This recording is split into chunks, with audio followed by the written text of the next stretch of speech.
बिस्मिल्लाहिर्रहमानिर्रहीम। अस्सलाम वालेकुम नाज़रीन, मैं अहमद फ़वाद हूँ। आप मेरा यूट्यूब चैनल देख रहे हैं। नाज़रीन, आज 31 अगस्त है और दिन है हफ्ते का। 3 बड़ी इंपॉर्टेंट खबरें आज की व्लॉग में आपके साथ में शेयर करूँगा। एक तो ये कि चीफ जस्टिस कादी फ़ैज़ ईसा साहब की रिटायरमेंट का ऐलान हो चुका है और इस हवाले से बाकायदा तौर पर जो पैगाम रसानी है वो भी हुकूमती हलकों की जानिब से कर दी गई है। जस्टिस मंसूर अली शाह साहब का बतौर चीफ जस्टिस नोटिफिकेशन कब होने जा रहा है इसकी तारीख का भी ऐलान कर दिया गया है। अहम तरीन और एक्सक्लूसिव डिटेल्स आपके साथ में शेयर करूंगा। दूसरी तरफ नाज़रीन, मखसूस नशिस्तों के मामले पर, मखसूस नशिस्तों के फैसले पर भी बड़ी इंपॉर्टेंट डेवलपमेंट हुई है जस्टिस मंसूर अली शाह साहब की जानिब से। चूँकि ये जो फैसला है वो लिखा जाना है और जो दीगर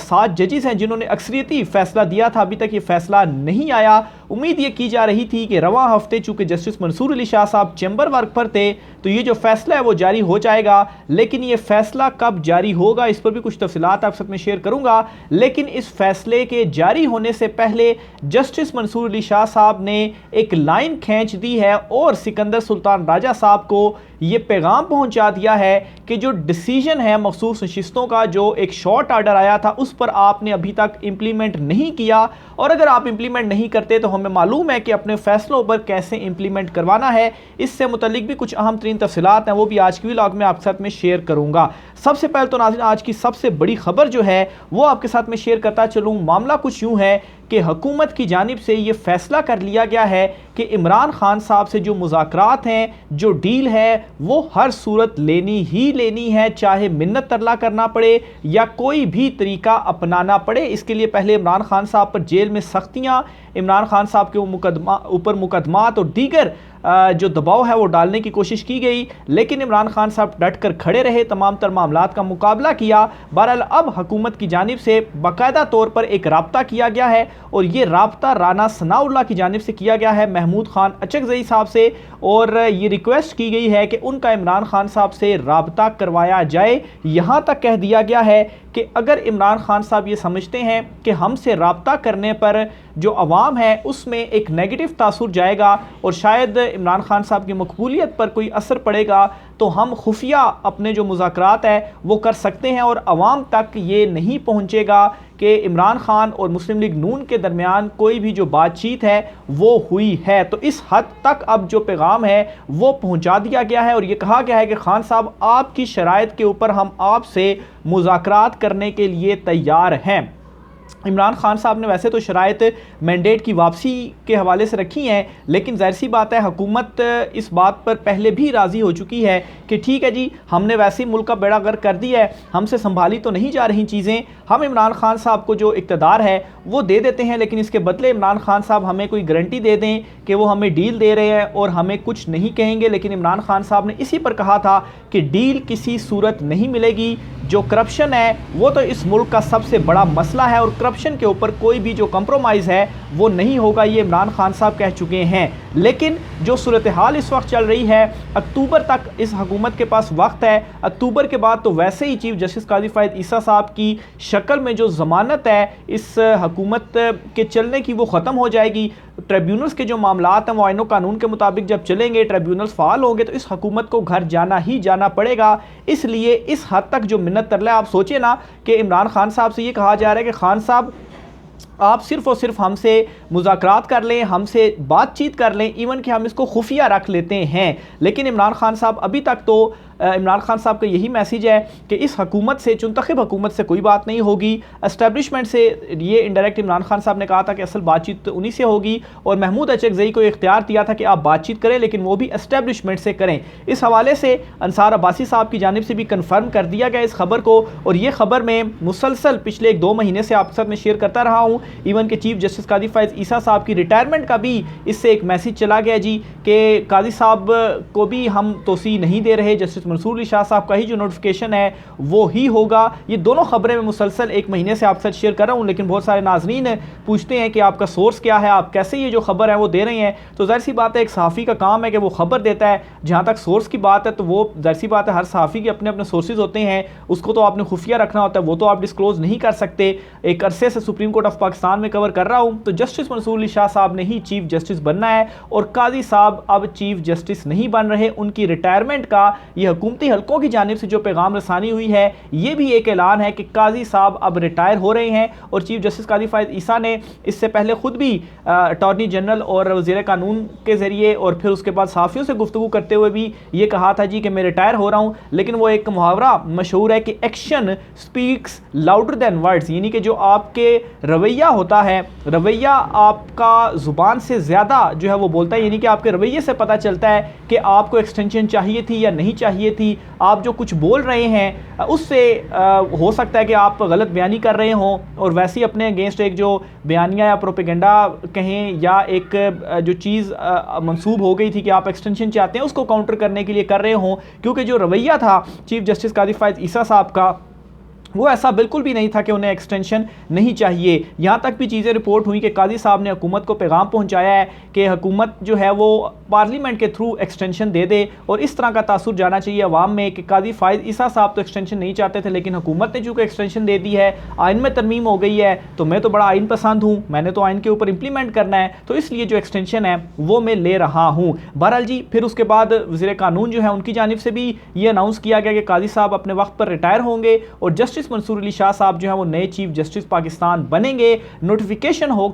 कब होगा, इस हवाले से वज़ीर कानून ने यह कहा है जी कि जिस दिन काजी साहब रिटायर होंगे उसी दिन ही जस्टिस मंसूर अली शाह साहब का जो नोटिफिकेशन है वो किया जाएगा। अब इसके पीछे मकसद क्या है? चीफ जस्टिस कादी फायद ईसा साहब का तो नोटिफिकेशन 3 माह पहले कर दिया गया था, जस्टिस मंसूर अली शाह साहब का जो नोटिफिकेशन है वो क्यों आप उस दिन करेंगे, उसको भी तो पहले किया जा सकता है। तो वजह यह है जी कि किसी तरीके से जो प्रेशर है वो बनाया जाए, डबल जो गेम है वो चलती रहे, क्योंकि इनको बिल्कुल ये डर है, बल्कि मैं तो समझता हूँ कि इनको यकीन है कि इमरान खान तो इनको डील नहीं देगा, तो किसी तरह से अगर कोई रास्ता निकलता है तरमीम का या कानून साजी वगैरह का वो कर ली जाए। लेकिन अभी तक जो कोशिशें की गई हैं इस हुकूमत की जानिब से, ये तमाम तर कोशिशें रायगा गई हैं। पार्लियामेंट का जो सेशन है वो भी उसमें भी जो तरामीम थी वो जुडिशल जो पैकेज था वो पेश नहीं किया जा सका। बहरहाल हुकूमत के लिए एक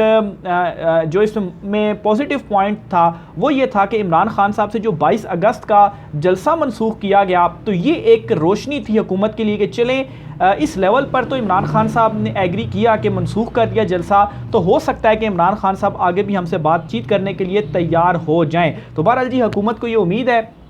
कि इमरान खान साहब तैयार हो जाएंगे। देखें, अब ये राब्ता कर लिया गया है, इसके ऊपर इमरान खान साहब का जो जवाब है वो मंडे को क्लियर होगा, क्योंकि इमरान खान साहब की जो 190 मिलियन पाउंड का केस है, जब उस केस की समाअत होगी मंडे या ट्यूसडे को, तो सहाफ़ियों से चूँकि इंटरेक्शन होता है, तो जब सवाल पूछा जाएगा तो इमरान खान साहब क्लियर करेंगे कि जो मुज़ाकरात हैं वो किससे होंगे। बहरहाल ये बात तो इमरान खान साहब बारहा कह भी चुके हैं कि नून लीग, पीपल्स पार्टी, MQM इनसे किसी सूरत भी बातचीत नहीं होगी। हाँ, जो ताकतवर हैं, जिनके पास असल इख्तियार हैं, उनके साथ मुज़ाकरात हो सकते हैं, लेकिन उसमें भी इमरान खान साहब ने कहा था कि डील कोई नहीं होगी। कोई ये समझता है कि डील दे दी जाएगी, तो डील नहीं दी जाएगी। और हुकूमत को हाथ पांव इस वक्त इसलिए लगे हुए हैं क्योंकि इनके पास वक्त थोड़ा रह चुका है। अक्टूबर तक अगर ये इमरान खान साहब को मनाने में कामयाब ना हो चुके तो 1-1.5 महीना लगेगा ट्रिब्यूनल्स को, और इस हुकूमत का तख्ता वैसे ही उलट जाएगा इन ट्रिब्यूनल्स के जरिए ही। आगे चलते हुए जी, एक और बड़ी खबर आपसे जो शेयर करनी है वो ये है कि जस्टिस मंसूर अली शाह साहब ने भी पैगाम पहुंचा दिया है सिकंदर सुल्तान राजा साहब को। इनडायरेक्ट एक पैगाम उन्होंने पहुंचाया है। एक फैसला आज जस्टिस मंसूर अली शाह साहब की जानिब से लिखा गया है। अच्छा, उससे पहले मैं आपको ये बताता चलूँ कि जस्टिस मंसूर अली शाह साहब छुट्टियों पर रवाना हो गए हैं अमेरिका, और 12 सितंबर को उन्होंने वापस आना है। तो ये कोई 8-10 दिन की छुट्टियां बनती हैं। अब यहाँ पर सवाल ये है कि गुज़श्ता 2 हफ्तों से जस्टिस मंसूर अली शाह साहब चैम्बर वर्क पर थे, और ख़बरें ये सामने आ रही थी कि जस्टिस मंसूर अली शाह साहब जो तफसीली फ़ैसला है मखसूस नशिस्तों का वो लिखेंगे, लेकिन चैम्बर वर्क ख़त्म हो गया। नेक्स्ट वीक की कास्ट लिस्ट भी सामने आ गई। जो मखसूस नशिस्तों का फ़ैसला है उस हवाले से कोई भी डिटेल सामने नहीं आई कि वो कब सुनाया जाएगा, क्योंकि कास्ट लिस्ट में भी बाज़ औक़ात ये अनाउंस कर दिया जाता है कि ये फ़ैसला इस दिन सुनाया जाएगा। और अब जस्टिस मंसूर अली शाह साहब 12 सितंबर तक अमेरिका में छुट्टियों पर हैं, तो इसका मतलब ये है कि मखसूस नशिस्तों का फ़ैसला, जिसकी बड़ी जल्दी थी कादी फायद ईसा साहब को कि जल्दी से सुना दिया जाए 12 सितंबर तक, तो वो फ़ैसला नहीं आने वाला। 12 सितंबर के बाद ही जो बेंचेस बनेंगे, और सितंबर इंपॉर्टेंट इसलिए भी है कि एक तो मखसूस नशिस्तों का फ़ैसला है, फिर इसके बाद ट्रिब्यूनल्स की बहाली का जो केस है, चूँकि जजेस की जो तादाद है वो मुकम्मल हो जाएगी, छुट्टियाँ कंप्लीट हो जाएंगी, तो ये बड़े इंपॉर्टेंट फैसले हैं जो कि सितंबर में होने हैं। और सितंबर का ही महीना इस हवाले से भी इंपॉर्टेंट होगा कि इमरान खान साहब जो है वो हुकूमत को क्या जवाब देते हैं, इनके साथ कोई मुज़ाकरात करते हैं, या इमरान खान साहब जैसा कि पहले भी कह चुके हैं अभी भी इमरान खान साहब इनके साथ कोई मुज़ाकरात नहीं करते, या जितना हुकूमत इस वक्त गिड़गड़ा रही है तो इमरान खान साहब उनके सामने अपनी कुछ शराइत रख दें कि इन शराइत की बुनियाद पर ही जो मुज़ाकरात हैं वो आगे चल सकेंगे। लेकिन इन मुज़ाकरात को ये ना समझा जाए कि आपको कोई डील दे दी गई है, जो कुछ आपने किया वो आपको भुगतना तो पड़ेगा, यानी कि करप्शन के हवाले से और आवाम के साथ जो कुछ किया है इमरान खान साहब, जाहिर सी बात है जो उनकी ज़ात के हवाले से चीज़ें की गई हैं, ऐसा तो नहीं है कि इमरान खान साहब उनके हवाले से कह रहे हैं, उस पर तो इमरान खान साहब ने कहा है कि मेरी ज़ात के हवाले से जो चीज़ें हैं उस पर तो मैं माफ़ करने के लिए तैयार हूँ, लेकिन जो करप्शन और जो आवाम के साथ ज़्यादती की गई है उस ज़्यादती को माफ़ नहीं किया जाएगा। बहरहाल जी, जस्टिस मंसूर अली शाह साहब ने जो एक फ़ैसला लिखा है, केस कुछ और था लेकिन फैसले के अंदर एक बड़ा important paragraph justice Mansoor Ali Shah साहब की जानिब से शामिल किया गया, और इस पैराग्राफ में ये कहा गया है कि जो इदारे हैं वो यकीनी तौर पर आज़ाद हैं, लेकिन ये इदारे आइन और कानून के पाबंद हैं, इन्होंने आइन और कानून के मुताबिक ही चलना है और काम करना है, और अगर कोई इदारा आइन और कानून के मुताबिक ऐसा काम नहीं करता, कोई फैसले नहीं मानता जो आइन और कानून के मुताबिक हैं, तो फिर जुडिशल साइड पर हम इसको देख सकते हैं। तो ये क्लियर एक मैसेज है सिकंदर सुल्तान राजा साहब के लिए भी इसके अंदर कि अदालती जो फैसले आए हैं 90 दिन के अंदर इंतखाबात वाला फैसला था, Sikandar Sultan Raja chief election commissioner ने क्या उसके ऊपर इंप्लीमेंट किया? क्या इलेक्शन हुए? बिल्कुल नहीं हुए इलेक्शन। और अब मखसूस नशिस्तों का जो फैसला आया इस पर इलेक्शन कमीशन कहता है जी कि ये फैसला समझ से ही बालातर है। पहले ये प्रेस रिलीज आई, फिर मजबूरन उन्हें 39 MNAs के नोटिफिकेशन जारी करने पड़े,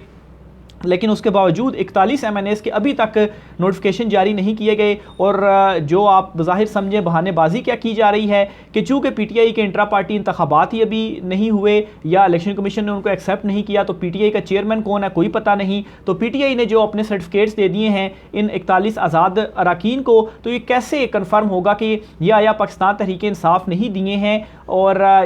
ये पाकिस्तान तहरीक इंसाफ में शामिल होना चाहते हैं। अब देखें ना कि अगर आप चीज़ों को ना करना चाहें तो कई बहाने ढूंढे जा सकते हैं। अब आज़ाद अरकान जो हैं जो कि PTI के प्लेटफॉर्म से ही मुंतखब हुए हैं, वो खुद ये कह रहे हैं जी कि हम PTI में शामिल होना चाहते हैं, ये पार्टी सर्टिफिकेट है, तो आखिर उनको क्यों नोटिफिकेशन नहीं उनका किया जा रहा और क्यों पाकिस्तान तहरीक इंसाफ में उन्हें शामिल नहीं होने दिया जा रहा। तो और फिर उसके बाद जो दोबारा रिकाउंटिंग के कुछ फैसले आए और इलेक्शन कमीशन ने ज़रा उसके ऊपर देर नहीं लगाई और नोटिफिकेशन जारी कर दिए नून लीग के हक में, तो सहूलतकारी तो बज़ाहिर बिल्कुल इलेक्शन कमीशन की जानिब से इस चुंतखब हुकूमत की बिल्कुल हो रही है। और ऊपर से काजी साहब भी जो हैं और सुप्रीम कोर्ट का मखसूस नशिस्तों का इख्तलाफी जो नोट था वो भी आपके सामने है कि कैसे उस नोट के अंदर भी एक तरह से इलेक्शन कमीशन को ये तरहीब दी गई कि आप इस फैसले को ना माने। लेकिन जस्टिस मंसूर अली शाह साहब ने उस इख्तलाफी नोट के बाद भी 2-3 मरतबा ये पैगाम पहुँचाया और अब भी अपने इस फैसले के इस पैराग्राफ के ज़रिए भी उन्होंने पैगाम पहुँचा दिया कि आप आइनी इदारा हैं, बिल्कुल आप आइनी इदारा है, लेकिन आपने आइन और कानून के अंदर रहते हुए काम करना है। ऐसा नहीं होगा कि आप आइन और कानून के अंदर रहते हुए काम ना करें, और अगर आपने ऐसा किया तो जुडिशल साइड पर हम फिर उसको देख सकते हैं। तो जस्टिस मंसूर अली शाह साहब ने यह मामला बिल्कुल क्लियर कर दिया है और बज़ाहिर लगता है कि शायद मंसूर अली शाह साहब भी वेट कर रहे हैं कि कादी फैज़ ईसा जो हैं वो रिटायर हो जाएँ और उसके बाद जब मैं कुर्सी संभाल लूँगा, जब इख्तियारात आ जाएंगे तो फिर मैं खुद जो मामलात हैं उनको सीधा कर लूँगा। अभी जस्टिस मंसूर अली शाह साहब की जानिब से भी खामोशी और ये इनडायरेक्ट जो पैगामात हैं वो पहुंचाए जा रहे हैं। अभी वो अमेरिका रवाना हो चुके हैं। बहरहाल कोई उनकी जानिब से जिस तरीके से चीफ जस्टिस कादी फैज़ ईसा करते थे कि कोई छोटी सी बात होती नहीं थी और उसके ऊपर लेटर लिख देते थे और वो लेटर फिर मीडिया को भी लीक हो जाता था। चीफ जस्टिस उमर अता बंदयाल साहब के दौर में कादी साहब की जानिब से क्या कुछ नहीं किया गया, लेकिन फिर ये भी तमाम चीज़ें ऑन रिकॉर्ड है कि कैसे चीफ जस्टिस कादी फैज़ ईसा जो हैं अपने उन माजी के असूलों से खुद ही जो है वो इनकार उन्होंने किया और उनसे उल्टे ही इकदाम उन्होंने किया। आप देखें सीनियरिटी के असूल को उन्होंने पामाल किया। पहली दफ़ा ऐसा हुआ कि लाहौर हाई कोर्ट में तीसरे नंबर का जज जो है उसे चीफ जस्टिस बना दिया गया। जस्टिस आलिया नीलम साहिबा जो हैं 2 सीनियर जजेस को सुपरसीड करते हुए ने chief justice Lahore high court बनाया गया। तो क्यों बनाया गया? क्योंकि शहजाद मलिक साहब जो हैं साबिक चीफ जस्टिस, उन्हें सुप्रीम कोर्ट लाना था और जो 2 सीनियर जजेस थे, डर ये था, खौफ ये था कि कहीं अगर वो चीफ जस्टिस बन जाते हैं तो ट्रिब्यूनल वाले मामले खुल ना जाएं कहीं ऊपर यह हुकूमत को खौफ था, लेकिन जस्टिस आलिया नीलम साहिबा भी जो हैं वो अपने असूलों के ऊपर, आईन कानून के ऊपर डटी रहीं, अपनी अदलिया के साथ डटी रहीं और ट्रिब्यूनल्स के ऊपर भी वो डटी रहीं। बहरहाल जी ये इस वक्त सारी की सारी सूरत हाल है। नेक्स्ट वीक में तो सुप्रीम कोर्ट इतनी ज़्यादा एक्टिव नहीं होगी, लेकिन 12 सितंबर के बाद सुप्रीम कोर्ट ऑफ पाकिस्तान में भी कुछ इंपॉर्टेंट जो फैसले हैं मखसूस शिस्तों का और ट्रिब्यूनल्स का, ये भी आने जा रहे हैं और इमरान खान साहब से भी राब्ते हो रहे हैं। और इमरान खान साहब की जो ज़मानत है इसमें भी 4 सितंबर को ये केस समाअत के लिए मुकर्रर है और नैब ने लास्ट समाअत पर उनसे जवाब मांगा गया था, नैब ने जवाब जमा नहीं कराया था, तो पीटीआई ने तौहीन अदालत की इस्तदा की थी कि ये जवाब जमा नहीं करा रहे, तौहीन अदालत जो है वो इनके ऊपर लागू की जाए, अदालती एक हुक्म नहीं माना जा रहा। तो 4 सितंबर को इमरान खान साहब की ज़मानत की दरख्वास्त दोबारा समाअत के लिए मुकर्रर है। अगर नैब अभी भी जवाब जमा नहीं करवाता तो फिर हो सकता है कि इमरान खान साहब की ज़मानत के हवाले से भी कोई बड़ी खबर आ सकती है 4 सितंबर को। और अगर नैब जमा करवा भी देता है तो तोशाखाना 2 जैसा कि ये रेफरेंस ही दायर नहीं किया जा सकता था, तो इमरान खान साहब की इसमें ज़मानत पक्की ही पक्की है। बहरहाल अब ये डिपेंड करता है कि जज साहब जो है वो 4 सितंबर को कोई इस हवाले से फैसला करते हैं या नहीं करते, लेकिन 4 सितंबर को ज़मानत के हवाले से भी बड़ी खबर आ सकती है क्योंकि ये बड़ी डेवलपमेंट हो चुकी है। राय का साथ कीजिएगा। आज की व्लॉग से इतना ही, इजाज़त दीजिए, अल्लाह हाफिज़।